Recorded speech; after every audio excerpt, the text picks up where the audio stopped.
โยมว่าไม่ได้นะด่าไม่ได้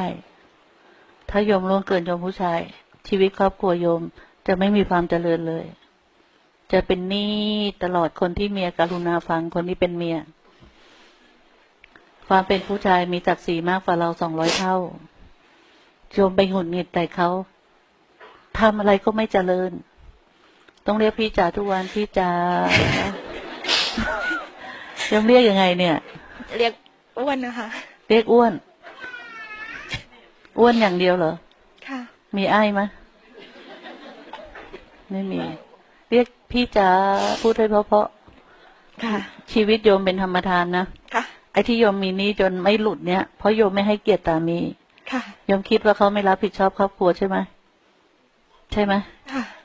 ตอนนี้พอโยมคิดว่าเขาไม่รับผิดชอบครอบครัวโยมเลยไม่เกรงใจเขาทุกเรื่องโยมเลยมีอารมณ์ใส่เขาทุกเรื่องอารมณ์ที่ใส่กับสามีเนี่ยส่งผลมาว่าไม่ว่าจะทำธุรกรรมอะไรไม่ว่าจะทำธุรกิจอะไรโยมเจ๊ง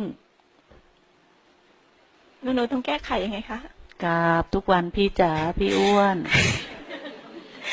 ค่ะกราบทุกวันโยมต้องกราบทุกวันค่ะแม่ชีไม่ได้มีส่วนได้ส่วนเตี่ยกับผู้ชายนะ